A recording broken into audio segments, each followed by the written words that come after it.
आप सपा के काफ़ी करीबी रहे हैं और सपा के जो सुप्रीमो मुलायम सिंह यादव जी थे वो आपके घर आते थे, यहाँ पे आके हर साल आम खाते थे। इसके काफ़ी किस्से फेमस हैं और सपा को आपने काफ़ी सपोर्ट किया है, कई लोगों को इलेक्शन लड़ाया है, तो उस पे लेकर आप कुछ बताएं हमारे दर्शकों को। हम सपा में उस समय जुड़े जब सपा में 50 आदमी ऑफिस जाता था खाली दिन भर में। जी। हम और अजीज सरका मलियाबाद हम्म। दोनों आदमी ने कांग्रेस छोड़ी हम्म। और सपा ज्वाइन की। हम्म। तब सपा नहीं थी, हम्म। समाजवादी पार्टी तो बाद में बनी। अच्छा। हम उसका गवाह हैं जब समाजवादी पार्टी का के बायराज बने। जी। जब कभी यहाँ नेताजी ने प्रदर्शन किया किसी चीज़ का जी। तो हम और अजीज सरका मलियाबाद और बाल क्षेत्र से 50-50 बसें भर के लाते हैं, 100 बसें तक भर के लाए और घंटा घर पे खड़ी होती थी चौक में और वहां से यहाँ तक पैदल आते थे हम लोग जी। पूरा जुलूस लेके। जितना सपोर्ट हो सकता था पार्टी के जेल गए, कोई ऐसा प्रदर्शन नहीं हुआ जिसमें जेल जाना पड़ा हो, जरूर गए। मेरा गेस्ट हाउस कांड में नाम नहीं आया था, अजीजन का आया था, मगर हमको एक फर्जी मुकदमे में करके जेल भेज दिया गया। उसके बाद जब मोतीलाल वोरा का घेराव किया गया तब हमने पार्टी के घेराव में शरीक हुए। हमारे पिता का स्वर्गवास उसी से पहले हुआ था। जब मैं जेल में था उसके दूसरे दिन हमारे पिताजी की तेरही थी, सॉरी 10वां था। 10वां में एक दिन पहले सिटी मजिस्ट्रेट आए, बोले आप माफीनामा लिख के दे दीजिए और अपने पिता का 10वां बनाई जाके। तो मैंने कहा जितने ये आदमी यहाँ बंद है इस आंदोलन की, उनको सबको छोड़ दीजिए तो मैं माफीनामा लिख के दे दूँ। नहीं लिखा, जेल में ही बाल बनवाए अपने पिता का के 10वां के जिद में। नेताजी ने मना किया कि तुम्हारे पिताजी नहीं रहे तुम प्रदर्शन नहीं आओगे, मगर मैं तब भी आया था। जहाँ तक उनके स्नेह की बात है, उन्होंने कभी ये नहीं भेदभाव किया कि हम ठाकुर हैं वो यादव है। जो ये ब्लेम लगाया जाता है कि वो यादव के सरकारी सपोर्टर थे, गलत है उनके लिए।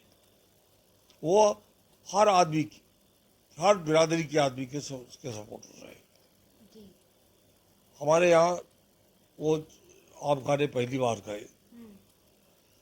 तब से लेकर जब तक वो चलने फिरने लायक रहे कभी उन्होंने छोड़ा नहीं कि अटारी हमारे फार्म पे वहाँ आम खाने लगा। और हमारे लखनऊ वाले घर पे जब कभी वो यहाँ डॉक्टर उनका रहता था, दांत का डॉक्टर, उसको दिखाने आते थे तो हम घर में हो ना हो वो घर पहुँच जाते रहे। हमारे बिल्कुल पारिवारिक संबंध रहे हर तरह से।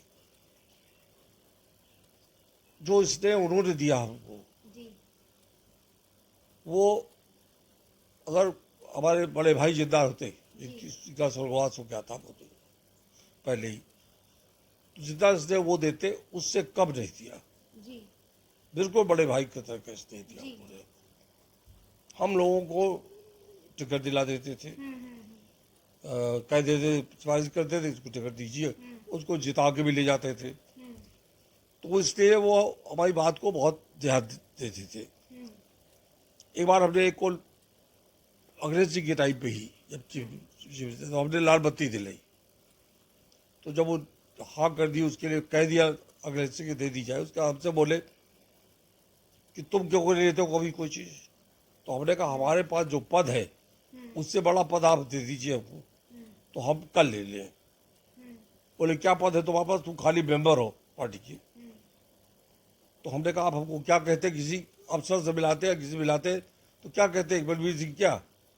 बोले कहते नहीं, तुम छोटे भाई हो हमारे, वही कहते। तो हमने इससे बड़ा पद हमको दे दीजिए। तो बोले अपने गवर्नर से बोले शिव कुमार इसको हर कब से बाहर निकालो। तो हम सामने बैठ गए। हमने क्यों निकले, छोटे भाई हैं आपके, अभी आपने कबूला है, आधा ड्राइंग रूम आपका उधर का इधर का हमारा। इस तरह से हम उनसे झगड़ा कर लेते थे और वो उतना ही स्नेह करते थे। उन्होंने पूरे सब अपने जानने वालों को मना कर दिया। जब वो डिफेंस मिनिस्टर थे, जी सुखोई विमान की परचेज हुई थी, उसका एयर शो था बेंगलोर में, जी सबको मना कर दिया। मैंने जिद करी कि मैं जरूर जाऊँगा। जी दिल्ली से मुझको लेने आए, मेरी वाइफ को और मुझको लेके वहाँ गए। एयर शो में देवगौड़ा जी से मिलाया, जी वहीं अब्दुल कलाम से मिलाया, और deputy general manager Lucknow HAL हमारी गाड़ी की प्रोटोकॉल का अफसर होगा था। जो इज्जत उन्होंने हमको दी, जी हमको जिंदगी में वही चाहिए थी। हम अपने को ठाकुर कहने में गर्व महसूस करते हैं, इसलिए कि ठाकुर को जितना ठाकुर है उसको सिर्फ इज्जत मिले, वो अपनी जान दे देगा, अपना अपना अपना सब कुछ लुटा दे इसका, जी। अगर उसको इज्जत मिले। जी ये ठाकुर की परिभाषा है। जी और छतरी मतलब वो है जो दूसरे के ऊपर छतरी करे। हमने पूरी जिंदगी अपनी कोशिश करी अभी इतनी उम्र तक, 80 साल की, कि अपने क्षेत्र की जनता की हम जितनी सेवा कर सके वो करें। इसके अलावा अपने स्वार्थ के लिए अपने गांव की सड़क नहीं बनवाई मैंने। मंजी पसारी घाट पुल नेताजी ने दिया। एक दिन आप खिलाने उनको मंजी गांव ले गए और बताया ये पुल नहीं है, यहाँ से चंद्रिका देवी मंदिर के दर्शन करने आदमी नहीं जा पाता है। वही घोषणा कर दी आम खाते ही कि ये पुल बनेगा, और एक हफ्ते के अंदर अंदर पुल का शिलान्यास हो गया और बनना शुरू हो गया। इस तरह का उनका व्यवहार था। हमने जिसके यहाँ कह दिया, हमारे गांव के पास सालीनगर गांव, वहाँ का रैदास प्रधान था जी मोहनलाल, जी। हमने कहा उसका चल रहा है, चले गए उसका फौरन। ये नहीं सोचा कि हम रैदास बिरादरी जा रहे हैं। जी पंडित बिरादरी का गाँव था, वहाँ कहा, वहाँ चले गए फौरन पंडित जी क्या। वो लाल बहादुर सविता दाई बिरादरी, उस क्या कहा, उस क्या चले गए। जो हमारे कार्यकर्ता उसके 2 मिनट में जाते थे। जी उनकी गवर्नमेंट थी मायावती की, उस समय ब्लॉक प्रमुखी का मामला आया माल का। जी हमने माल से एक रैदास बिरादरी को, किरण महिला को ही ब्लॉक प्रमुख बनाया। अच्छा तो हमसे बोले तुम बलबीर सिंह करते क्या हो? रैदास मतलब है कि बसपा, और बसपा गवर्नमेंट में तुम भी सपा से एक रैदास महिला को कैसे तुमने प्रमुख बना लिया? लाओ उसको मिलाओ। मिलाने ले गए, वो उसने बताया कि हमारे पास साधन नहीं चलने का। 5 लाख रुपए निकाल के दे दिया और उसको एक क्वालिस गाड़ी खरीद के दी। आज तक उसके पास है।